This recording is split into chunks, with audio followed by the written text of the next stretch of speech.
Hello, flower friends. This is Jen, and you're listening to the Floral Hustle podcast. And I'm so excited. You know, when I love a good guest coming on the show. And actually, this guest I have stalked on Instagram for quite some time, and you probably have too.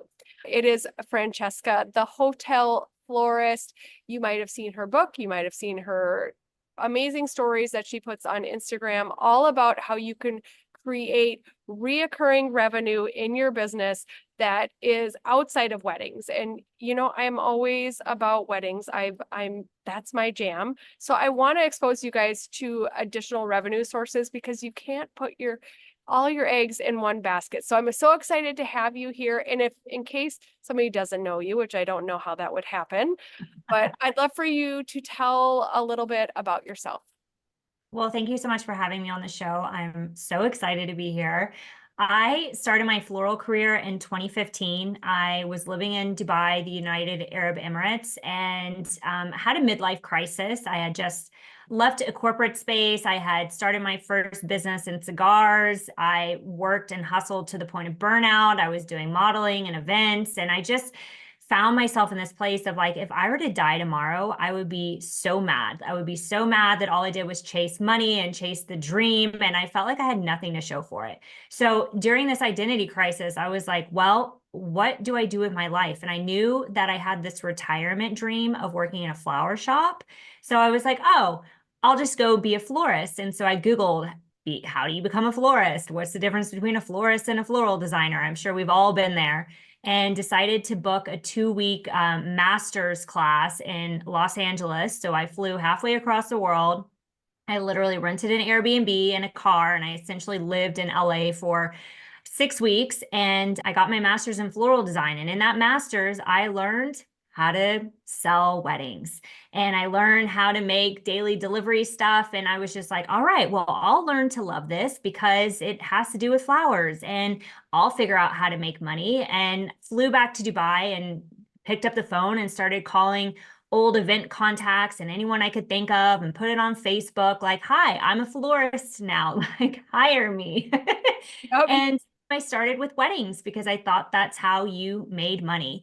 And through a lot of trial and error, I just found myself getting increasingly burnt out. I found myself just really losing the love and the fantasy around having a floral design business, when I couldn't pay my bills and I didn't know how I was going to pay for my rent. And I just felt like I had this really glorified hobby, which for someone who's quite an overachiever felt like a punch to the stomach. Like I wasn't really taking this seriously, and somehow I just couldn't get it off the ground. And it wasn't until I just kind of threw all the shoulds out the window and I went back to my roots. And my roots were the hotel industry. I went to school for hotel and restaurant management. I've worked corporate and property level of hotels. And I thought, what if I could combine these two things together? And that's really when the idea started of working with hotels. And then that ultimately led to reoccurring revenue.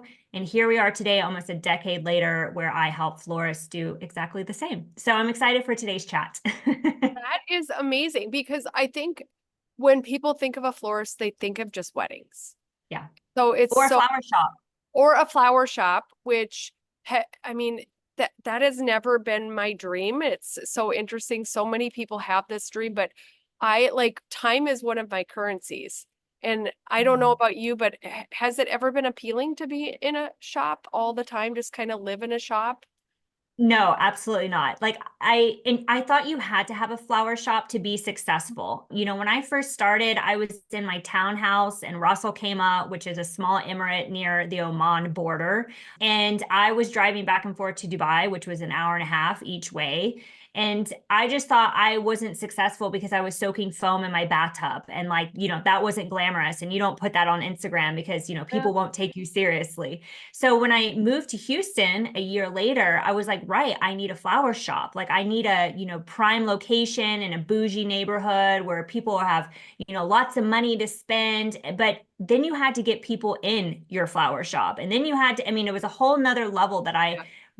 never really considered. And even when I became the artist in residence at the Fairmont Dallas, I had another flower shop. And again, like you don't consider opening hours, you don't consider staffing it, you don't consider like the constant rotation of florals. It is like its own business in itself. So to be Answering completely the frank, phone a million times, yeah. taking credit cards, like, I mean, explain that the difference between like having a wedding or having a job, you're the artist in residence and you have a $5,000 or $10,000.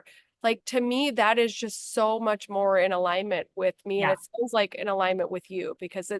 I can't talk to 30 people for $125 each. Like it's just not, Oh, doesn't and that would be a good day. That would be that a good I day. know average order values seem like $85 is and you get people calling for like $35. I want Yeah. $35. It's like no. So Mhm. it's so smart to think. I think bigger. Think bigger Yeah. revenue, think less, less running around to talk to people. Amen. Yeah. It's And fascinating. when you have your first hotel account, like my first hotel account was almost $100,000. It was like I had to take a moment for it to sink in that it doesn't matter if I post on Instagram for the next year. It doesn't matter if I even answer my phone for the next year. It doesn't even matter if I go out and try to like get more brides or do more styled shoots. Like none of that matters. This money is coming no matter what. And yes, 30% of it is earmarked for, my cost of goods. And then obviously I have the cost of my operations. And then obviously I have a percentage I want to keep back for profit. But like my paycheck is in that $100,000 for the next year that is already guaranteed. And I get to decide how I'm going to hire and how I'm going to allocate the rest of the budget. But I don't even have to think about generating more money if I didn't want to. Now, the flip side is that you're going to want to, and it's a Yeah. snowball effect, and you build Yeah. momentum this way. But can you imagine if like you took all that pressure off just landing one client? Like, how would your life change? Yeah. And how did you have, obviously that you were just starting out and all of a sudden you have your first one's like 100,000. Did you like pee your pants? Like, were you just like, holy crap, going into this? Or were you like, I am going to get this, cause that's huge. I mean, Yeah, crazy I, huge. you know, it was a big amount of money. I remember I called my mom because I was like, I felt so proud that I could like share this number with her. You And should, just to give everyone context, like where I come from, I think my mom makes about $12,000 a year.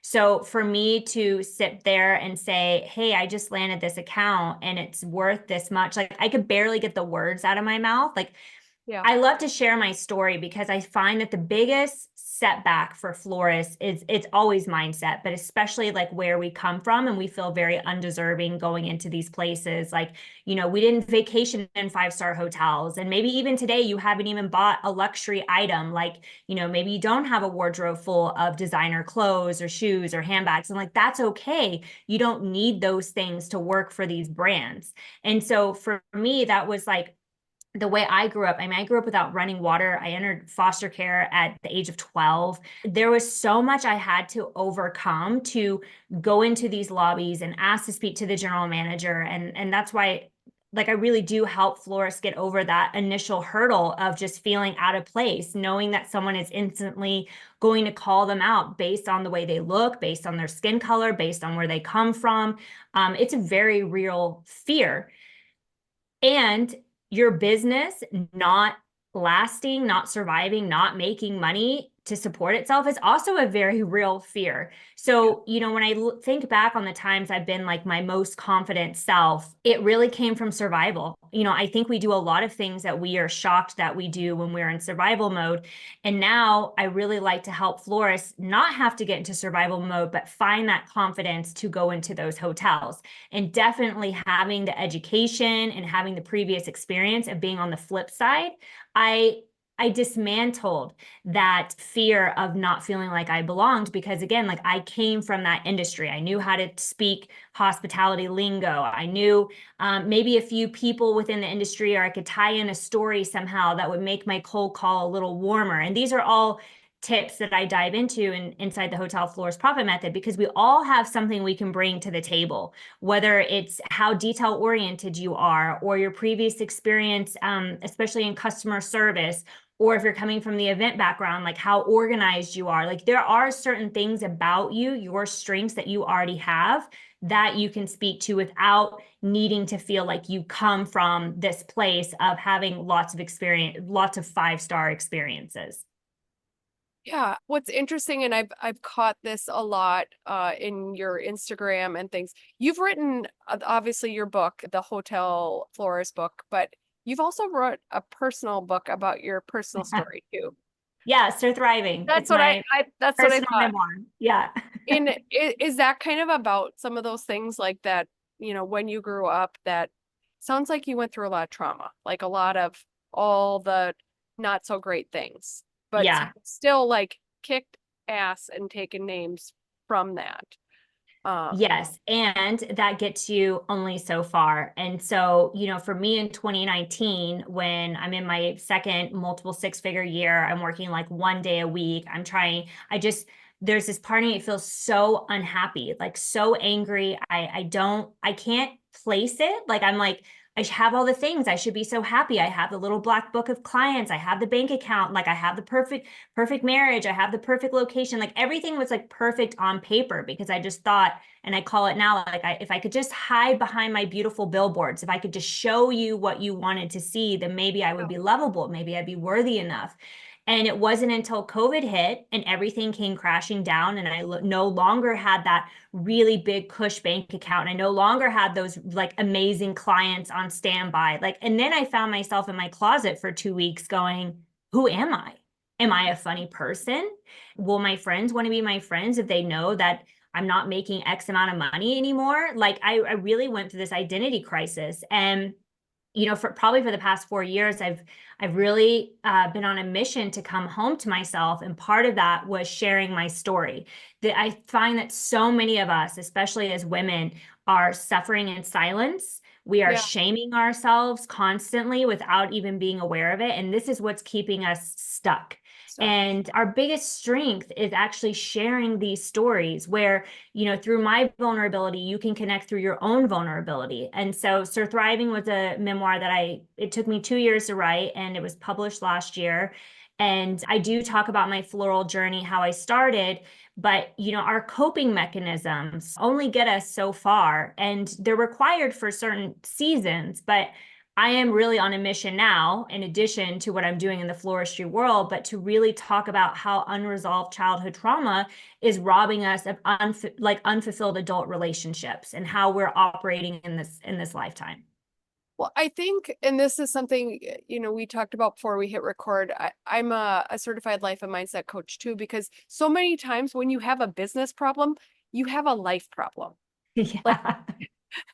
and they go hand in hand, that something happened, and that is normal that something happened. But I also don't say trauma is an excuse to not succeed or Yeah. not try. And so many people do. I mean, like, I've had like just a slew of just crazy, horrible things. I've lost 3 of my siblings. I've lost both my parents at this point.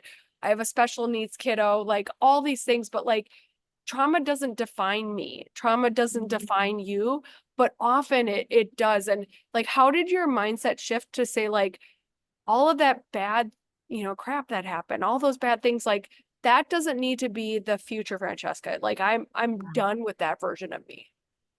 Yeah, that's such a good question. I always say it's not where you come from, it's where you're going. Mhm. And this is really the beauty of being an adult. Like we get to choose, because especially if you underwent any type of childhood trauma, or any kind of sexual trauma, like what it's like to not be in control. You know what it's like to have something taken from you. And so we have to reclaim that sovereignty. We have to reclaim that personal power by remembering, like, I'm an adult and I get to choose how I'm going to move forward in this life. And knowing that it starts with like micro decisions, like micro little steps. It isn't some huge thing that happens overnight. And I was recently in Mallorca on a retreat I was hosting, focusing on hotels and yachts. And one of the people there at the retreat asked me a very similar question. She's like, so how did you go from, growing up in extreme poverty, full of abuse, neglect, ending up going through the foster care system, and somehow you're here today talking about how to work with hotels and, really showing the world this lavish lifestyle.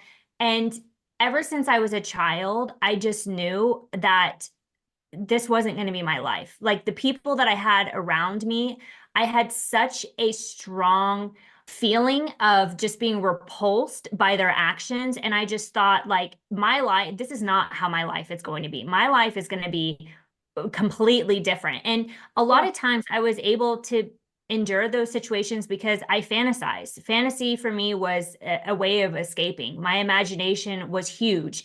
And I just felt like if this was how it started, watching my friends have normal childhoods and knowing that what my childhood was like back home. If this was possible, then why wouldn't the flip side be possible? And I still feel like that today. I joke, but I have a castle fund. Like I am going to buy a castle, which is absolutely insane to say out loud for a girl who grew up without running water. But I'm like, why the hell not? Yeah. Like who's saying I can't buy a castle? Yes. Nobody. Yeah. So how do you So think that's I think you do a lot of personal development. We were talking, we're both course people, we love taking in information. Do you think that that was a big part of that, or what do you think was the biggest part of you being able to like shift, like I'm not going to be a victim to my past. I'm going to move forward as this like empowered, you know, you're a badass like energy, like I mean bringing that forward, that's my new life. Like what do you think was the biggest shift for that, or how can somebody shift from that to where you're at? So I have to say, I did not even start investing in courses until like 2020. That was the first time I had ever even thought about it because I had this very, again, very unhealthy mentality that if you were meant to be an entrepreneur, then you don't ask for help. Because if you needed help or if you needed to hire a business coach, then you clearly did not have it. You didn't have it. And that superiority gave me an edge, but it also made me quite harsh and did not allow me to really understand people or connect with people emotionally. So again, like there's a flip side to coping mechanisms. They can get you to one place, but then you're also really denying yourself in another area of your life as well. It's not healthy. But the thing that got me through was just my desire to want to have more. I've always had this desire, the desire that everything is temporary, nothing is permanent. And because I always say, like, I raised myself because I was on my Yeah. own ever since I was a child. I always felt like it was on me. So even in school, like, I didn't do drugs. I didn't do anything that would potentially get me in trouble because I'm like, who's going to bail me out? Like, who's going to come save me? Did it make me resent all my friends who had mommies and daddies who would come and bail them out of Yeah. jail or would give them a loan? 1,000,000%. And that's been on me to have to heal those wounds, those abandonment wounds. Yep.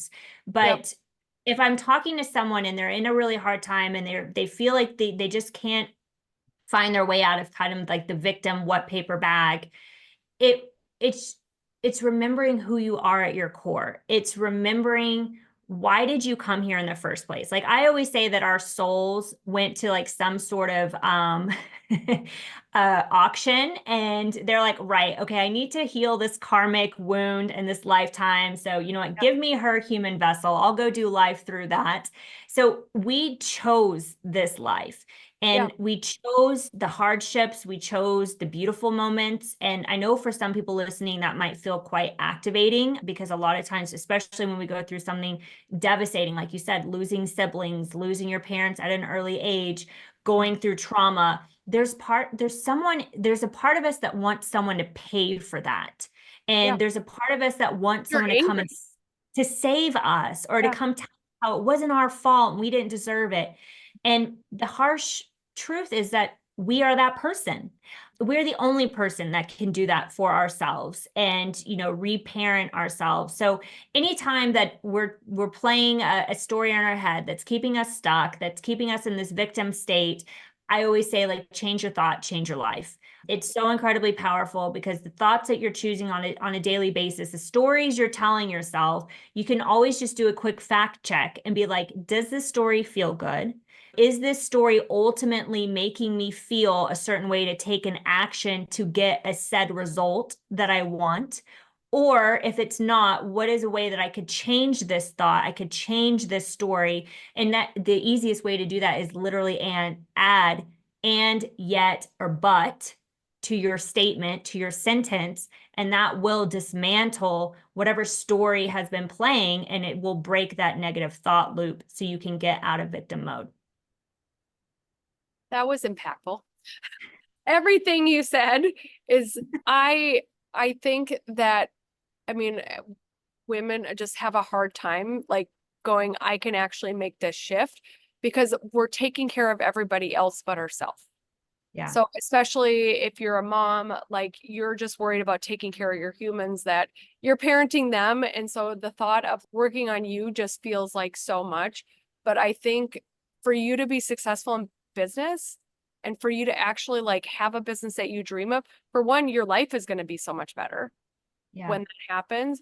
But like that work needs to be done. You need to be like, I need to create space.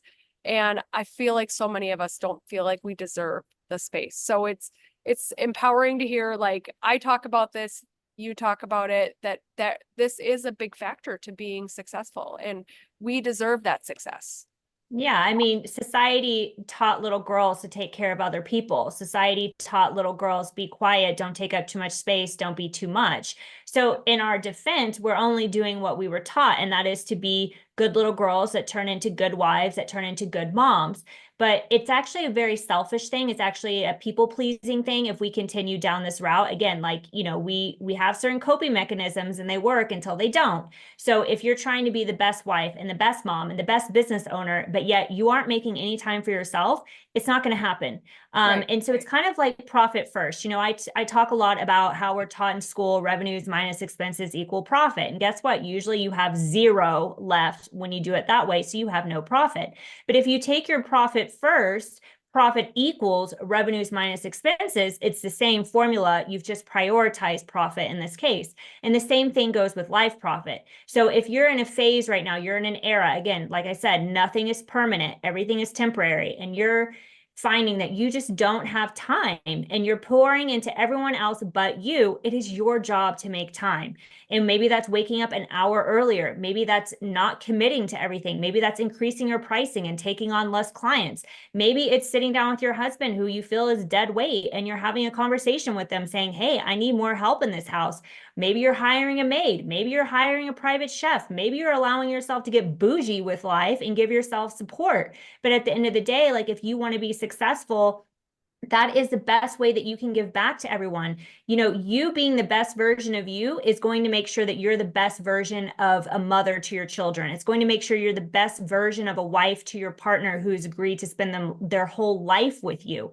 So it really is up to us. Whatever we're not, we've heard the phrase, whatever we're not changing, we're choosing. And again, harsh reality, but the power lies in the choice. And if you really want all of these things to work, you want to keep all the balls in the air, then you have to make sure that you're able to do that. And you can only do that by pouring into yourself. Yeah.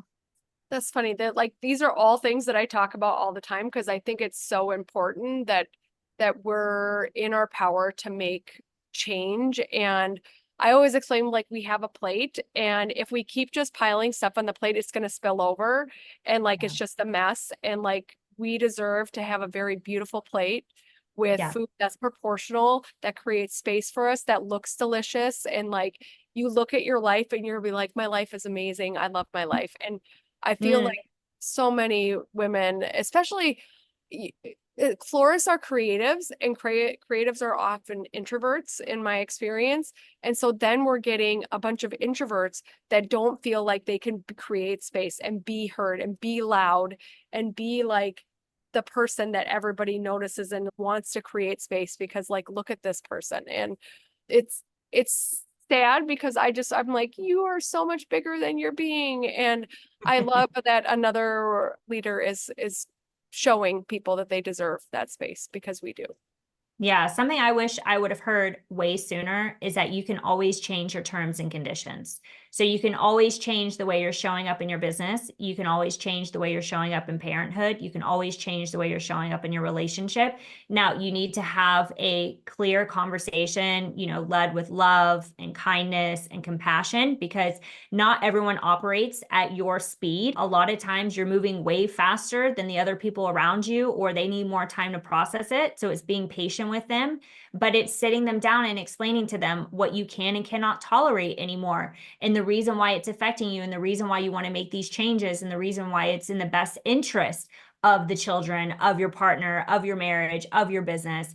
And that's something that I do regularly, at least once a year. And it has been a huge game changer. And it's also realizing that when you are starting to prioritize yourself, you don't do it once and then you're like, A+ student at it. You're always going to pick up on certain things that bother you, or you can tweak, or maybe you've fallen back into a habit. Like this morning, I was even thinking about, I had made sure that everything else was done before I did what I wanted to do. And when I sat down, I was like, okay, great. Now I can finally do what I want to do now that all that other stuff is done. And I was like, well, wait a minute. Couldn't we have just maybe expressed ourselves in the moment a little bit differently? Couldn't we have just said, hey, I'm not available right now?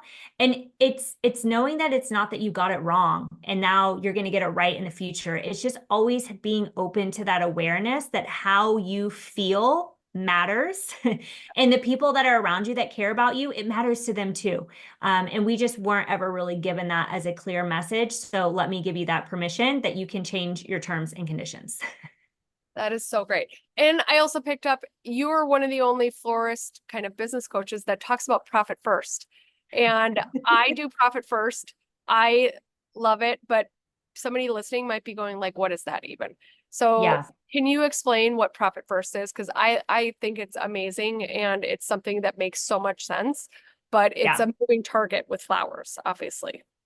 So Profit First is based off of a book that author Mike Michalowicz wrote. And again, when I go back to the floral education industry, at least when I was in it, it was basically like, you land weddings, you get brides, make sure you account for, 3-time markup, like kind of some really basic formulas, but there was nowhere in there about like what you actually do with money that you make and the difference between sales and revenue and profit. And it's like none of that didn't mean anything. So for me, because of where I came from, I operated out of survival mode.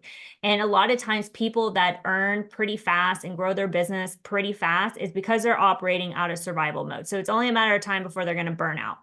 So I found myself, I think it was 2017, sorry, 2017, thinking, okay, I've hit multiple six figures. I have 3 locations, Dubai, Houston, Dallas. I have some of the best clients in the world that I could work with. But for some reason, I would make more money if I sat on the couch with my cat today than if I actually go into the shop and I actually like do the orders, because there was so much money coming in and so much money going out. And yet I was paying my taxes with my savings, and it was just a hot mess express. So I read this book and I remember laughing out loud when Mike proposes to like save 1% profit. Like I laughed. I'm like, where is this money going to come from? But I did it. I was committed and I created my Excel spreadsheet. So the concept of profit first is profit equals revenues minus expenses. So you take your profit first, no matter what, before you do anything else, before you pay your business, before you pay anyone else is kind of the concept. So I set up my Excel spreadsheet. I open my bank accounts. So you have 5 accounts. You have the account that all your money comes into. So that's your income. Then you have your operating expense. So you decide what percentage of your income goes to your operating expenses. Then you have your owner's compensation. So you decide out of your percentage of income, how much money you're going to pay yourself. You then take out a percentage for your taxes. And what other account am I missing? There should be 5. You've got income, owner's comp, operating expense, taxes, and Income, profit. Profit. Yeah, thank you. Thank you. Profit. Duh. And so you basically decide. Well, it's complicated because there technically could be like 15 accounts. We're gonna go with 5 though. We're gonna do start with For the 5. sake of this conversation. So essentially, when I first started, I didn't know how to put aside 1%. But within using this method, I think within, I don't know how, a certain time frame, we were above 20% profit in our business. And then what I was able to take home. And so you have to start looking at, okay, what does the government want to be paid? I need to set that money aside. That's a percentage. And then now you have to face your operating expenses. So maybe you don't need brand new uniforms. Maybe you don't need that extra employee on payroll. Like, you have to start analyzing your business because you have to claw back what you want in your profit and your owner's compensation out of your operating expenses. And then you also have to say, maybe I want to increase my pricing. Maybe I want to take on less clients and spend less time and energy running around. And I want to hire tickets so I can take home more of my owner's compensation. So it's a really beautiful formula when it comes to structuring your business. And it's something that literally saved my business. It's not about how much money you make in sales. That's an ego-driven thing. It's about how sustainable your business is. And that is by using profit first. So you're actually profitable. And have you, like, with flowers, obviously pricing changes from when you quoted, things like that. With it kind of being a move-in target, I know that's what held me back forever, because I was like, how am I going to do this? I don't know what my labor is going to be next. I don't know what my flowers are going to cost next week. I have a ballpark idea, but how am I going to do that? Like, how did you overcome some of those, like, florist limiting beliefs that that would not work in the beginning? Well, I wanted the formula to work because, again, I'm an overachiever. So I would be like, all right, well, if I'm going to quote for this and I'm going to quote 30% of this is going to be my cost, then, and if I think it could be potentially more, then I'll quote 40%. So 40% of this will be I would always quote over it to have extra caution, because I'd be like, if it's less, then I save more money for taxes. And at the end of the year, if I don't need all this money for taxes, then I pay myself a bonus. Yeah. So it made the tax account fun.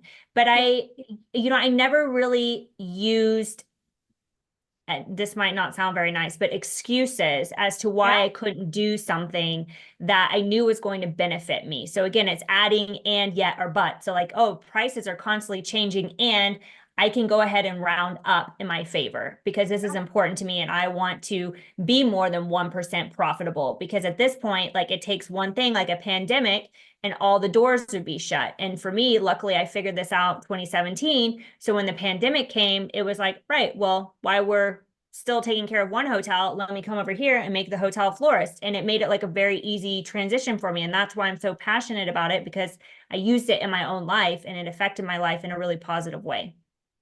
And do you think, like, what was the biggest hurdle for you doing profit first? Like, to me, like, going and getting all the accounts, that for some reason was like, God, this is a lot.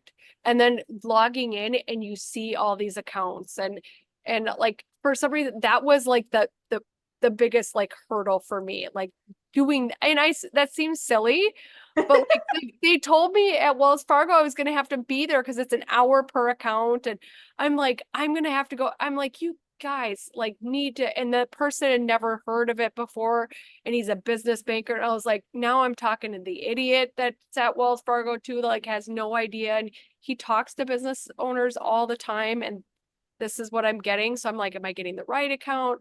All the things. So, like, what was your hurdle to get over that? You're like, I'm just doing this.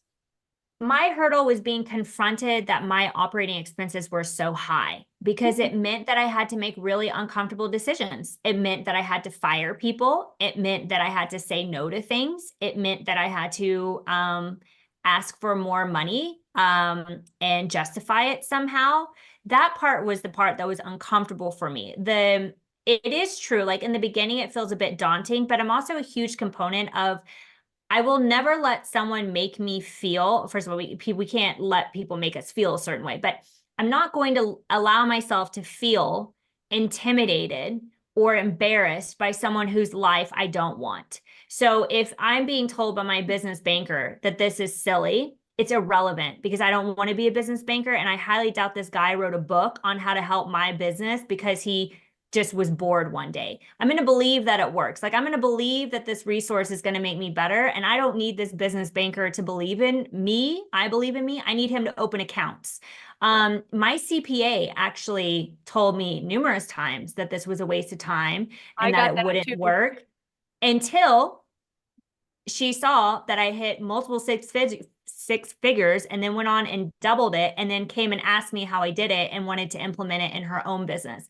So we need to remember that people will make fun of us, people will question us, and then they'll come and ask us how we did it. And our job is to stand in our sovereignty and in our belief. And I've watched this also happen to my clients, and I tell them, well, you need to get a new CPA or you need to get a bookkeeper. Like their opinions don't pay your bills. Right. So for me, Opinions don't pay bills. opinions don't pay bills. Honestly, they don't. And this is where we've got to get really grounded because people got a lot of opinions because opinions are free. There is a bank that I absolutely love, and maybe we can include the link in the show notes. Yeah. Because I have a special link that if you click on it, I think you get X amount of money in your account just for like trying them out for 30 days. Okay. It's a company called Novo, and I've been using them for 3 years now. Absolutely love them. It's free, by the way. The banking is free. They don't take fees. You don't have to have a minimum amount in your account, none of that. They also integrate with Stripe. So you get for your first year, like all your Stripe payments without any kind of credit card fees. They have something called Novo Boost, where like the money will land in your account like the next day. So you don't have to wait 3 to 5 days for your money. I've just been so incredibly impressed. But the best part is when you receive income, you can already have those accounts filtered out. So it automatically gets filtered. Because for years, I was doing this in an Excel spreadsheet, and then I was going over to my income account, and then I was like transferring all the money back and forth into an Amex savings account. And it just felt not efficient. But now with Novo, it's like all the money comes in and it automatically disperses based on the percentages I've given it into the account that I want it to go into. So every week, like let's say when I want to pay myself, I'll just go in to make a transfer, which is free, transfer and make it for my owner's compensation. And then I pay myself and I'm done and I move on with my life. And it's so easy. I don't touch any of my other accounts. I know my money for my taxes are already always there. I know the money for the operating expenses are always there. I know that my profit account is growing and it's always there for whenever I'm ready to make a bigger investment. And it just makes business super simple. So anyone not doing profit first, this is your sign. Go and do it. It has never been an easier time. Yeah. I mean, and I think 30 did last time I listened to the audiobook, it was like 35,000 businesses have done this and been Yeah. successful. Like Yeah. it's crazy. And it's like you're thinking like a business owner. You're not Yeah. thinking You're a CEO. you're a CEO. Yeah. And I think that that's so amazing. So we actually haven't talked about like getting started in a hotel. Uh, what are like if you're in your market, obviously buying your course would help you get, on the way to being a hotel florist. But like, what are 3 things that if you wanted to get started in hotels that you would recommend doing? Yeah. First and foremost, it's deciding what hotels you want to work with.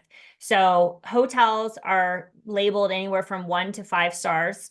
And I always say I'm a huge component of shoot for the moon. If you miss, you'll land amongst the stars. So anything I'm about to tell you that I normally would do, it is with that methodology in mind. So I always say your 5-star hotels are going to have budget. Like they are top tier, they're charging top dollar, they have discerning guests, they usually have very specific brand standards. And some people might be like, well, I don't have 5-star hotels, or I'm too scared to go into a 5-star hotel. Okay, then let's drop down to 4-star hotels. Maybe 4-star hotels feel a little bit more relatable. Maybe it's a hotel you've stayed in before, or maybe they have flowers. You can go and check them out. 3 stars is where we start getting a little bit questionable. I feel like the only type of hotel in a 3-star category is going to be like a boutique hotel that's probably independently run and managed. That means that the owner probably has some sort of green thumb or wants to see flowers in the lobby, or maybe they want to see plants around the hotel. You could start with 3-star. But if you're serious, and like you asked me earlier on this call, like how did you go from not having a hotel to like $100,000 contract? I went after a 5-star hotel. I was like, it takes the same amount of time. I got to do the same song and dance. I'd rather go into my best option. Go big. So that's the second. So now the second part is you go into said hotel. So you're gonna decide what hotels that you actually want to work with. You're gonna go into these hotels and you're gonna take a look. Like, what do they currently have going on? Do they have flowers? Do they not have flowers? What kind of guests do they have? Like, what's the ambiance here?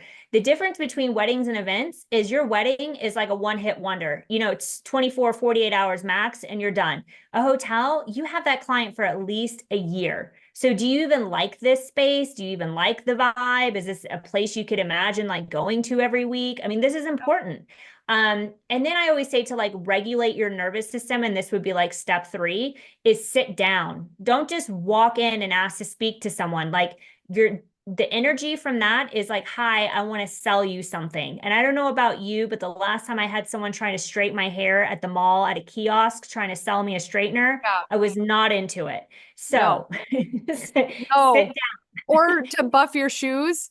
Yes, no, No, we're not available for that.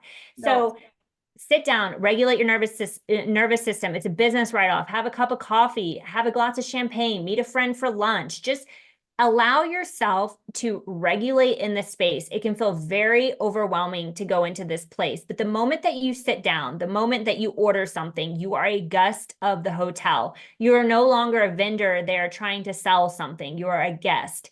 And when you're finished with your experience, I recommend that you go to the front desk and you ask to speak to the general manager. Now, again, what did I tell you? I'm a shoot for the moon, land among the stars kind of girly. So I didn't say speak to the girl behind the front desk, and I didn't say ask to speak to a manager. Ask to speak to the general manager. 50-50, you're going to get the general manager. And the reason why this is important is because this is a person that will sign your checks. This is a person that's actually going to hire you, because it takes the same amount of time to pitch yourself to a decision maker as to a gatekeeper. And it's a lot more complicated to work your way up than it is to work your way down. So when that person comes out, you're going to introduce yourself. You're going to let them know you've had a great time. You just had the best lunch of your life. You love the lavender lattes in the cafe. You just had an amazing chat with your friend. By the way, my name is Franceska. I own Francie's Flower Designs. I notice you have hotel florals. I notice you don't have florals in your lobby. And then have a conversation with them. Like, they'll tell you, oh, we currently have a florist. We really love our florist. Or, oh, yeah, we don't really have the budget for flowers. Like, you can have a conversation with them, but the goal of the conversation by the end of it is either to have some sort of meeting on the books where you can come in and do a walkthrough to put together a proposal, or you know that they're currently not looking, but you've now created a contact, you've exchanged details, and you ask them, could I touch base again in the next 6 months just to see if anything's changed? I'm telling you, this is going to be the best business development you ever do. The first one's going to be the hardest, and then you're going to get addicted to it. And literally, I have florists that land hotels and they're like, it's a numbers game. Like, literally, it's a numbers game. So that's what I would do if, to work with hotels. And that's what my clients do to get started. That sounds amazing. And obviously it is scary if creatives are introverts and they're going out. But like once you get the script, like of what you're going to say, it just becomes so much easier. I worked in sales. I actually worked in automotive sales for 17 years, automotive marketing, automotive sales, and like it is a numbers game. Like how many people you talk to, your closing percentage for talking, same thing with meeting with brides, how many clients I get an inquiry, how many clients I meet with, and how many weddings I close. Those are all numbers, and it can apply to any facet of your business, which is amazing and fascinating that we just keep going. Yeah, 1,000,000%. And, inside the Hotel Florist Profit Method, like I have the exact questions in there that you can ask, and I go a lot more in depth. And as you know, you've taken the program. Yep. So Yeah. if Yes. you have anything you want to share, like I would love to listen to it. We're getting actually a huge upgrade, revamp, whatever you want to call it, next month for our 4-year anniversary. So I'm very excited to roll that out. Oh, sweet. Yeah, I think I have taken your course, and I think the biggest thing that I have people come ask me is like, who do I go and talk to, and what do I say? And then what do I pitch them? What does that look like? What does my proposal look like? And what kind of designs do I really need to kind of come forward? And then paying it off like my contract. When somebody asks me about doing corporate, those are the things that they really bring to me and ask. And they do the same with weddings. I think we all just want this like roadmap of how do we talk to somebody? What do we put together to try to sell them? And then, how do we finish that off with what do we need to give them to, and then the question way after is like, how do I actually do this afterwards? Yeah. Because, sometimes you're just like, I'm winging it and I'm going to do it. And I don't know how to hang this thing from the ceiling, but I'm sure I'm going to figure it out. So what are the course offerings that you have? Because I know what I took, but I know you have different offerings. And if you could share a little bit about that. Yeah, definitely. So right now what we have open is the starter challenge. So this is literally taking florists from day 1 through 7 of what's one thing per day that you should be doing 30 minutes or less to start working with hotels. So the idea is that within 1 week, you have pitched to your hotel and you are landing that hotel client. We also have the starter challenge holiday edition. I find that holiday is the easiest time to work with hotels because every single hotel is going to have a Christmas tree in their lobby. They're going to have wreaths on their stairs. Garlands on their stairs. They're going to have wreaths on their doorways. Like, this is a time that they're actively looking for florists, and most floral contracts are renewing at the end of the year. So this is a really great way to get your foot in the door. So we have that challenge, which is 5 days long, on how to pitch holiday decor, like how to actually put together your pitch, what to look for, how to price, how to put together your offers for hotels around this time. But our main focus is our signature programs, which is Petals to Profit. That is our business program, how to become profitable and sustainable. We call it the consistent income system in 6 weeks. We also have the starter kit, which is the self-paced version of the Hotel Florist profit method, essentially helping you land your first hotel client. You've got team support from the Hotel Florist team in there. You've got everything you need from contracts to templates to scripts. And then the Hotel Florist profit method is more robust. There's typically a coaching aspect to it, either with myself or other graduates and hotel florists of the program, a sense of community. So you're not doing this alone. It can feel very intimidating if you're trying to navigate this by yourself. And it's an A to Z program. So it's not just how to pitch and land hotel clients, but it's actually how do you design for them? How do you actually automate them? What are all the formulas you need? How do you hire? How do you scale your business? Because for me, it wasn't just I landed hotels. I mean, I ran a full business halfway across the world. I spent and lived 6 months in Europe, and all of my hotel accounts were in the States. And I also built and ran the Hotel Florist at the same time. So that gives you an idea of how much freedom hotels really do allow you, or any corporate account at that, whether it's luxury retail, restaurants, law firms, real estate, hotels. Inside the starter challenge, I really dive deep on all the alternatives to hotels, because I know a lot of people are into the idea of hotels, but they're like, I don't really have that many in my area, or I only have one. What are some other ways that we could make money? And the beautiful thing is you can apply this to really any corporate, whether it's a general manager of a hotel or a store or a restaurant or a spa or a country club, it's all the same. And the way you approach them would be the same as well. So our offers are always changing. We are really focusing on the Hotel Florist profit method right now. It's that season. We're coming up on our 4-year anniversary. We're always looking for ways to improve. I just finished having several calls with florists within our market, just understanding what is it that they're currently looking for. As you know, times have changed. When we launched in 2020, it was the middle of a pandemic. Now we're in 2024, people are burnt out. So yeah, I would just say DM us if you're interested. We're always on Instagram, whether it's myself or Heather, and we can direct you into what program is the best fit for you. It was so amazing having you here. Like, I love being around somebody that really thinks about business and really thinks about like your mind, because they really do go hand in hand. And you guys go, I'm going to put all the links that she has talked about or mentioned in the show notes so you guys can go check it out. But this like challenge thing seems like it's something that would be really easy just to dip your toe in. So And easy. yeah. And it's so fun. I mean, we've had like over 130 florists go through it, and it's easy, it's attainable, it's action steps. I show you exactly behind the scenes, like how to find these people, strategies I've used. I am not a gatekeeper. Like I just give you everything. I show you exactly if I were to do it all over again, exactly how I would do it. And florists have loved that starter challenge. So if there's anything that you get out of today, it's less than $50. There's currently, I always leave a 90% offer on it. Like, welcome to my world. Welcome to the idea of working with hotels.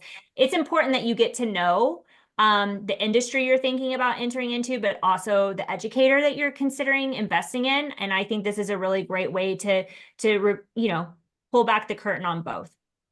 Perfect. Well, I'm sure everybody's going to go run and check it out. And if you're not following you on Instagram, what is your Instagram? The Hotel Florist. Pretty easy. Well, it was so amazing having you here, and I just love the fresh energy in our world, because we all need good energy, and we all need people who are not gatekeepers, that are teaching business and teaching us, because that's why we're doing it. We want to make money, and I love that that's your approach. It's not about, of course, you want to make pretty flowers, but you really need to know how to make a business so like you can keep making pretty flowers. Yeah. Yeah. You'll never touch a stem until you make the sale. And that's something that Jessica Zimmerman was a huge advocate of. And it's something that I still use to this day. Well, that is amazing. Thank you so much for being here. Thank you for having me.